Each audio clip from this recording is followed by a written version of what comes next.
Assalamualaikum warahmatullahi wabarakatuh. Waalaikumsalam. Selamat pagi. Salam sejahtera kita semua.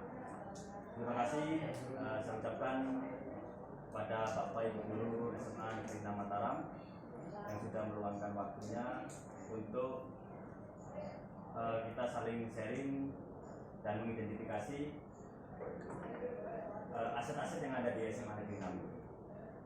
Selawat serta salam semoga tetap tercurahkan kepada junjungan kita Nabi besar Muhammad SAW yang telah membimbing kita dari jalan harapan menuju jalan kebenaran.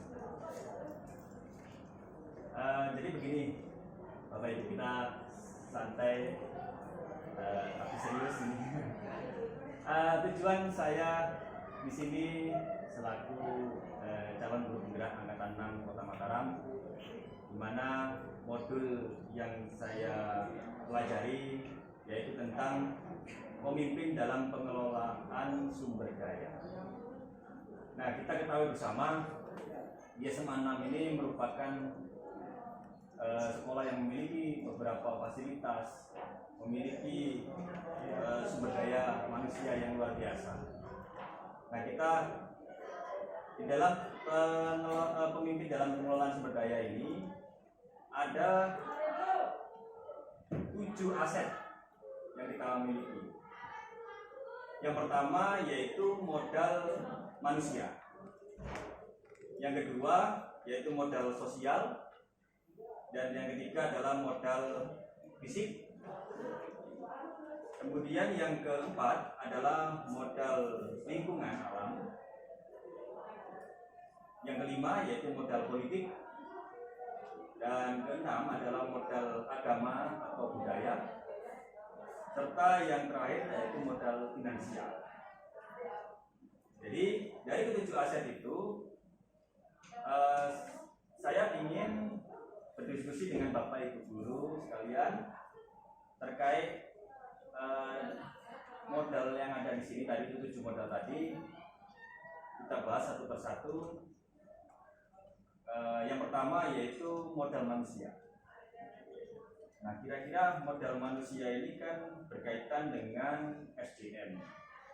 Kalau kita ketahui guru-guru di SMA 6 ini memang sesuai dengan Undang-Undang Guru dan Dosen yaitu harus S1.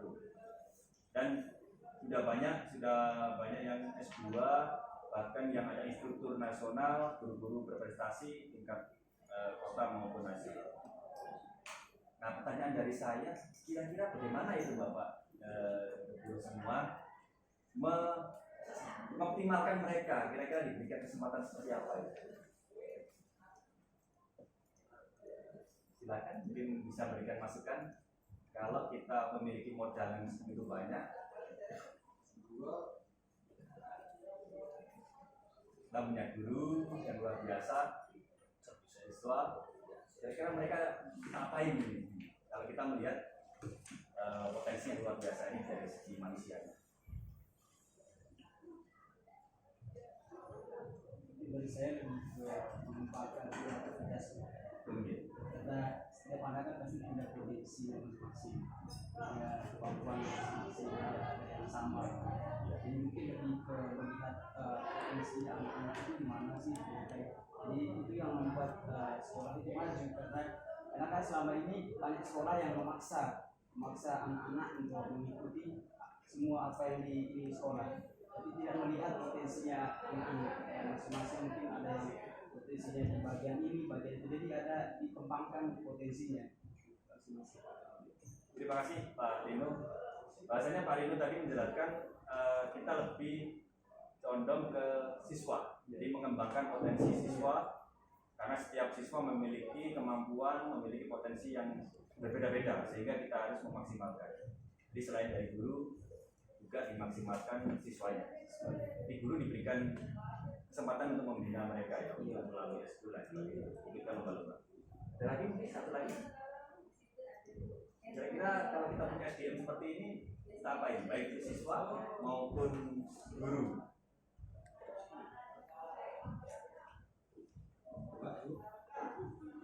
Nah, gurunya diapakan? Suruh ngapain? Apa cukup sudah? Cukup juga sampai ini aja S1 kita. Gimana Pak Tauzan? pelatihan. Ya, Seperti apa itu Mas? ada kesempatan untuk beraktivitas seperti kita ikuti pelatihan verbal. Ya. Baik, jadi dari Pak Anwar Musadat, pelatihan ya, masukannya adalah kita sebagai lembaga pendidikan ini memberikan kesempatan kepada Bapak Ibu guru. Kalau tadi Arino ke siswanya berikan kesempatan ikut lomba-lomba, ikut kompetisi apapun, olimpiade ataupun olahraga dan sebagainya. Kalau dari Pak Anwar Musadat, kita lebih condong ke gurunya, diberikan pelatihan. Kalau dia berdua olahraga, diberikan kesempatan untuk mengikuti pelatihan, mungkin sertifikasi lisensi ya, ke pelatihan olahragaan. Kemudian kalau yang guru-guru yang lainnya, berarti kita diberikan kesempatan untuk didorong untuk mengikuti seminar, workshop dan lain sebagainya yang banyak dilakukan oleh dinas maupun kampus. Oke, untuk yang kedua, ini modal, bisa kita lihat modal sosial. Modal sosial di sini ada, kita masing-masing kan punya organisasi MGMP, baik tingkatan sekolah maupun tingkatan kabupaten kota ya. Kemudian kalau MGMP dulu, Bapak Ibu kan ikut MGMP semua ya, atau kalau MBK, MGBK ya. Biasanya itu manfaatnya seperti apa itu Pak? MGMP Menambah pengetahuan juga wawasan, Pak. Karena kan beda-beda sekolah itu nanti beda dia pengalaman misalnya JBK ya contoh ya dalam menangani siswa. Nanti kita di sana diskusi bagaimana kalau dia masalah ini gimana penyelesaiannya biasanya gitu. Terus kemudian biasa kita juga nanti mengundang dari LPA misalnya gitu. Karena kan anak-anak ini macam-macam model permasalahannya. Nah kalau sudah berkaitan dengan hukum ya otomatis nanti kita libatkan dari LPA kan. Karena anak itu tidak boleh diputus pendidikannya. Nah jadi kan dari cara kita sharing-sharing yang menambah ilmu wawasan bagaimana cara permasalahan masalah anak-anak. Terima kasih Pak Puan mewakili guru BK ya. Jadi dia mengikuti MGBK, bagaimana di situ manfaat organisasi MGBK atau kalau kita yang umum adalah MGMP, selain membahas tentang permasalahan perangkat pembelajaran, metode pembelajaran ataupun informasi lainnya, bisa saling sharing terkait kerjasama dengan lembaga perlindungan anak dan sebagainya ya, untuk menyelesaikan masalah atau permasalahan anak. Nah kemudian berikutnya adalah tadi sudah disinggung ya masalah pelatihan workshop IHT dan sebagainya yang dilakukan oleh sekolah ini sebagai upaya untuk memberikan kemajuan kepada kesempatan kepada Bapak Ibu guru untuk menambah, mengupgrade keilmuannya. Nah kalau MKKS kepala sekolah itu apa sih fungsinya kira-kira MKKS? Sama seperti MGMP ya. Jadi MKKS itu biasanya seperti apa? Musyawarah kerja kepala sekolah. Jadi kumpulannya kepala sekolah. Oh ya biasanya kalau MKKS itu dia membahas anggaran ya. Terus berkaitan dengan lebih ke silaturahmi juga sebenarnya MKKS. Segala macam kebutuhan sekolahnya itu dibahas di sana. Ya mungkin termasuk ya. Kalau ada permasalahan, terkadang kepala sekolah itu masing-masing berbeda-beda di dalam menerjemahkan cuklat di dalam pencairan dana pos ini harus seperti apa bisa dari forum itu bisa kita maksudkan kita manfaatkan forum itu untuk saling sharing bagaimana dia untuk mencairkan dana pos ini dan sebagainya sebagai upaya untuk memajukan sekolah. Baik, terima kasih. Yang ketiga, modal politik. Nah, modal politik di sini bukan kita harus kerjasama dengan anggota dewan ataupun partai politik tidak ya. Tetapi dalam upaya memajukan sekolah ini hal-hal yang perlu kita lakukan mungkin dengan lembaga lain seperti BNN, kelurahan, puskesmas. Itu yang pernah kita lakukan juga. Apa aja ya kira-kira menurut Bapak Ibu yang pernah kita lakukan? Menurut saya sewaktu masih sekolah biasanya kami alumni itu ada ikatan alumni namanya dari jadinya sekolah itu kerja sama alumni. Jadi kalau ada kegiatan di sekolah kami ikut serta gitu misalnya dari dananya mungkin atau mungkin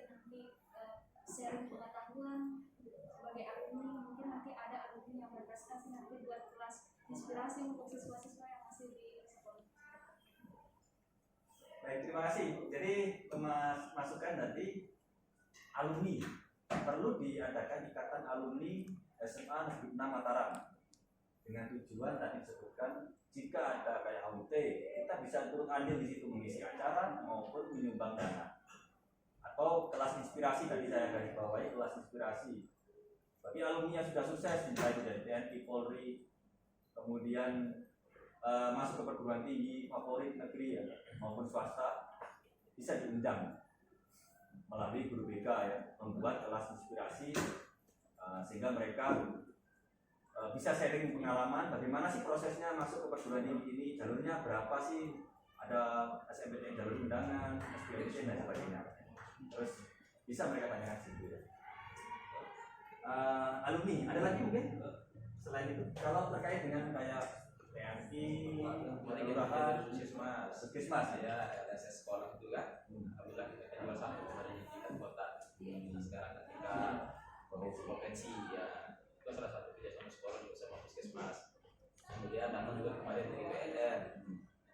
Dari BNN seperti ada anak-anak kita kan, karena itu nanti di rehab di BNN. Itu salah satu kerjasamanya juga. Jadi sudah ada kerjasama dengan BNN dan puskesmas. Selain puskesmas Termasuk LPA juga kemarin ya, lembaga perlindungan anak. Rumah sakit jiwa juga. Ya, meski jiwa juga. Rumah sakit jiwa. Ya. Jadi terkait masalah psikiaternya ya. Jadi memang betul apa yang dikatakan Pak Puan tadi, kita sudah menjalankan untuk modal politik yaitu kerjasama dengan lembaga-lembaga baik puskesmas. Kita selalu puskesmas itu selalu memberikan, setahu saya, obat penambah darah ya, untuk siswa-siswi perempuan supaya tidak anemia. Kemudian BNN juga selain pertengahan pembelajaran biasanya BNN itu selalu kita datangkan karena sudah MOU juga di awal MOS ya, di MOS masa orientasi siswa sebagai penyuluhan bahaya narkoba. Kemudian dengan kelurahan juga sudah dan beberapa lembaga yang lain baik kepolisian maupun TNI, terutama kalau pengibaran bendera biasanya TNI yang melatih ya, tanggal 17 sampai 17 Agustus untuk menyiapkan anak paskibraka juga ketika mau ikut lomba. Sekali lagi panggilan kepada siswa. Selanjutnya modal agama dan budaya seperti apa sih? Yang kita ketahui di SMA 6 ini berapa agama anak-anak yang apakah hanya Islam atau Hindu? Empat yang pertama Muslim yang mayoritas, kemudian Hindu, kemudian Katolik sama Kristen, Pak ya? Empat. Ada satu Ya, jadi 5 agama sudah ada di SMA 6, kecuali kami Konghucu belum ada kayaknya. Konghucu. Nah, ketika kita sebagai seorang guru melihat potensi anak-anak yang beragam, jadi beragam dari latar belakang agama yang beragam ini, bagaimana kita untuk mengoptimalkan upaya kita mengoptimalkan mereka agar mereka juga pendidikan jalan, religi juga jalan. Seperti apa pendidikan yang kita lakukan? Seperti kita ya setiap hari Jumat ya. Hari Jumat. Terus kemudian pembinaan dari Wakasep secara umum atau prasekolah kan untuk yang beda-beda agama juga kita masuk Jumat setiap hari Jumat. ya. Terus kemudian yang kemarin Maulid itu salah satu keragaman budaya atau apa, pokoknya dia kan kerjasama lah di sana. Artinya yang Hindu juga mendukung, ada partisipasinya ngeluarin tulang, ya bikin tulang segala macam. Itu juga salah satu. Ya, sangat luar biasa sekali di SMA 6 dari dalam upaya untuk menanamkan siswa-siswinya yaitu toleransi antar masyarakat. Ketika temannya merayakan contohnya sebentar lagi kita puasa, jadi yang selain Islam jadi menghormati, dia tidak, karena kantin tidak ditutup, mereka membawa makanan tapi makannya di tempat tertentu. Kemudian kayak tadi Maulid ya, meskipun itu kegiatan umat Islam, jadi mereka juga ikut berpartisipasi untuk menyumbang, untuk beli jajan ataupun buah-buahan ya. Kemudian yang satu lagi sepertinya kemarin ada spiritual camp ya. Di spiritual camp seperti apa ya kemarin spiritual camp? Ya, kemarin kan kita spiritual camp itu mendidik mereka secara masing-masing Hindu dan Kristen lain itu disahkan, jadi itu mengembangkan bagaimana mereka supaya mereka lebih bertumbuh di dalam agama. Terus kemarin kan spiritual camp itu maksimal sekali, karena apa, itu membuat mereka semakin juga dekat juga sama guru, bisa punya apa namanya chemistry yang baik, jadi mereka bisa saling menolong satu dengan yang lain dalam keagamaan. Karena kan siswa itu, karena kalau misalnya agamanya bagus, pasti dalam pendidikan yang umum pun pasti bagus juga. Itu kan diskusi. Satu lagi kok budaya sudah apa yang, apalagi branding kita kewirausahaan seni dan budaya. Kalau kita fokus pada budaya, apa yang sudah dilakukan oleh SMA 6 ini dalam hal kebudayaan? Kemarin kita adakan yang bagaimana kita pakai baju adat masing-masing, yang kemarin apa namanya fashion ya, kemarin fashion week ya. Jadi semua siswa bahkan guru-guru memakaikan baju adatnya masing-masing. Ada yang Bali, ada yang juga kemarin saya lihat kan pakai batik dan sasak dan semuanya.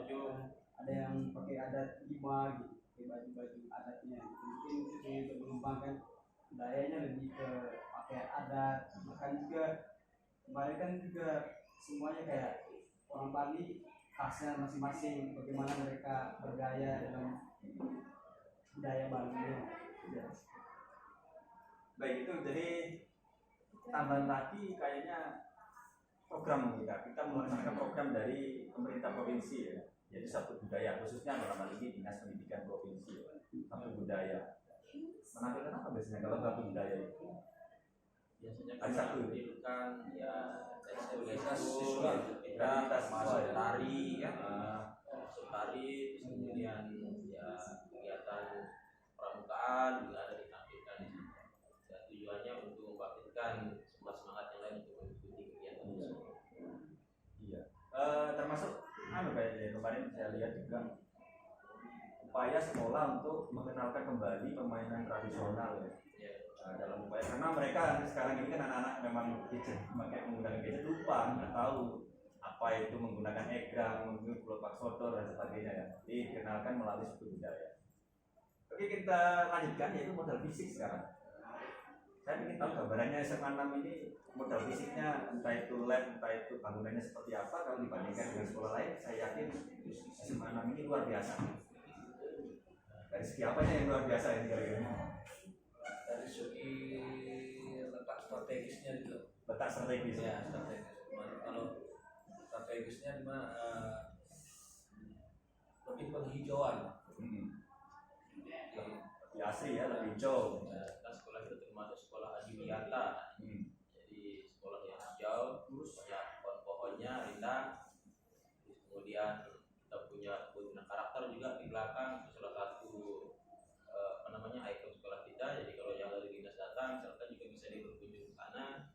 Punya tanaman-tanaman juga kan, jadi kelola sama Pak Ridwan di sana juga.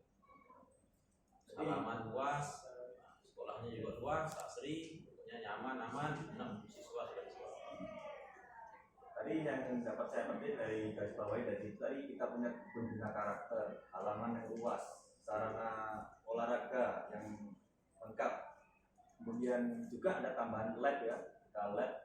Meskipun ada beberapa yang jadi serbaguna, gedung serbaguna.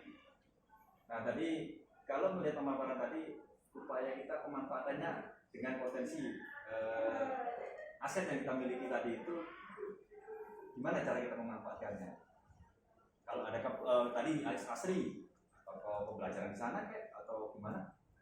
Kalau kebina karakter itu Ya termasuk juga untuk pemanfaatannya ya, nanti teman-teman misalkan bapak ibu guru atau siswa yang sudah bosan belajar di kelas ya, bisa dibelajari juga atau di bawah pohon rimbun dan bisa juga di sana. Terus kemudian untuk membina karakter anak-anak bisa di kebun bina karakter di belakang, nanti diajarkan bagaimana cara bertani. Anak-anak itu tidak pernah begitu, bisa diajarkan di sana cara bertanam,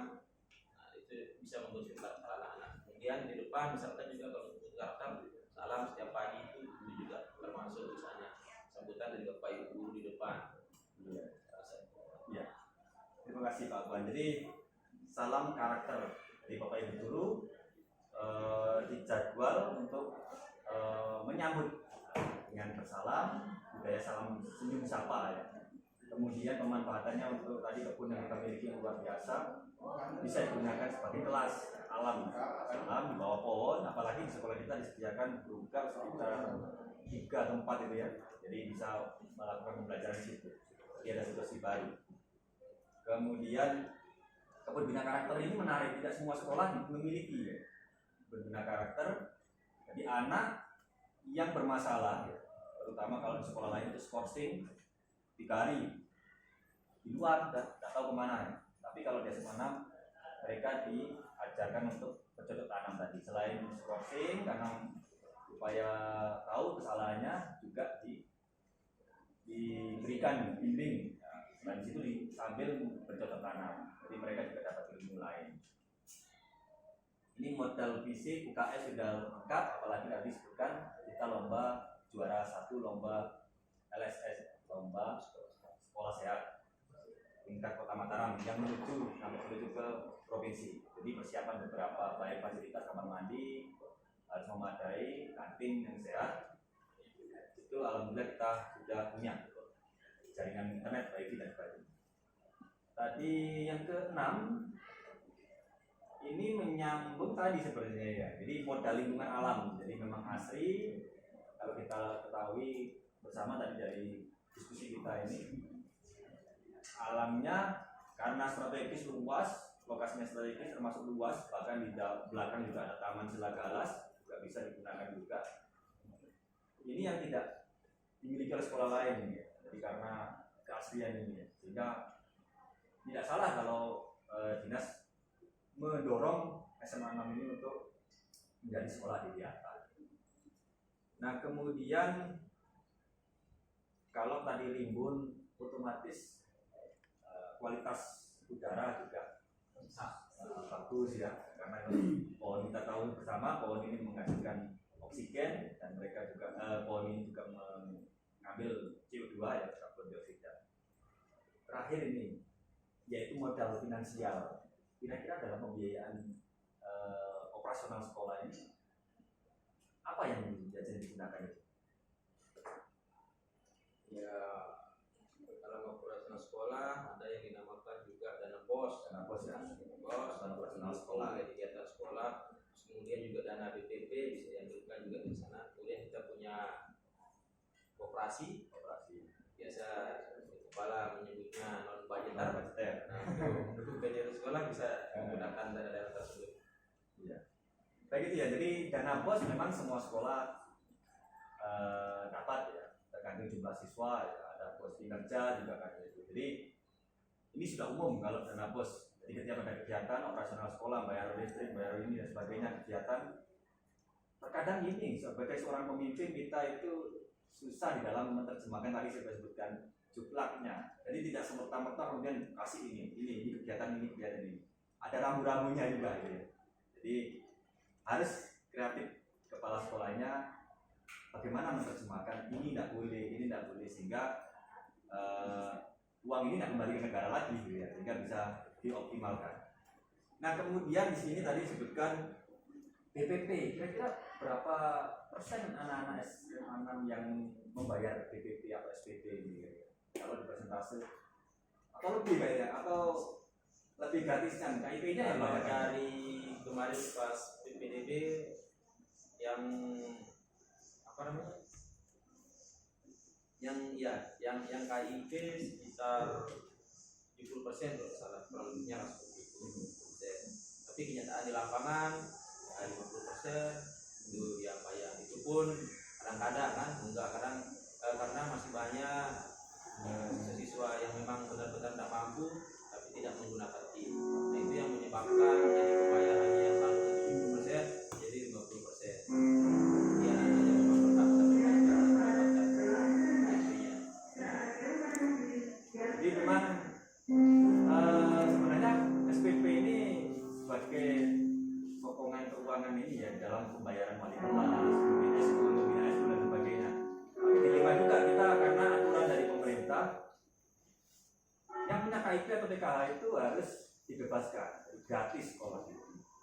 Nah di satu sisi kita juga biaya yang tidak bisa di cover dari pos ini seperti mungkin kegiatan ujian dan sebagainya yang ataupun wali kelas itu bisa diambilkan dari BPP, tapi BPP-nya juga sedikit yang bayar karena yang tidak punya KIP pun mengajukan keringanan 70% sampai 50%. Sehingga kita harus ada tim juga untuk mensurvei apakah ini benar-benar layak atau tanda kutip memiskinkan diri atau bagaimana ya, sehingga kita harus ingin tahu kondisi di lapangan. Nah tadi yang menarik itu tadi non budgeter, yang terakhir ini saya sering mendengarkan itu non budgeter. Kalau tadi pemaparan dari Pak Abuwan, non budgeter di sini adalah uang simpanan. Dari mana uang simpanan itu? Dari laba, keuntungan yang diperoleh dari kantin. Jadi manfaat kantin ini sangat luar biasa ya. Kantin dari perputaran uang di kantin, anak-anak jual membeli di sana, kemudian ini keuntungannya bisa dijadikan dana talangan. Nanti jika sekolah pada kegiatan terus tidak ada uang, bisa pinjam ke koperasi sekolah. Dan kita juga punya koperasi yang mengata, yang koperasi pegawai maupun siswa. Kalau pegawai bisa mengambil, meminjam di situ dengan laba yang kecil. Mungkin itu sudah 7 aset sekolah yang luar biasa masukan dari Bapak Ibu guru semua. Ini perlu kita maksimalkan demi kemajuan sekolah SMA Negeri 6 Mataram ke depan. Potensi-potensi yang kita miliki ini baik sumber daya alam, sumber daya manusianya maupun finansial serta agama dan sebagainya itu dapat kita maksimalkan untuk memajukan lembaga pendidikan kita ini tercintanya SMA Negeri 6 Mataram. Saya mengucapkan terima kasih sebanyak-banyaknya atas waktunya yang telah diberikan. Kurang lebihnya mohon maaf yang sebesar-besarnya. Wabillahi taufiq wal hidayah. Wassalamualaikum warahmatullahi wabarakatuh. Waalaikumsalam. Selamat pagi, salam sejahtera kita semua. Sukses Supriyo, mantap. Lanjutkan. Foto dong biasa. Ini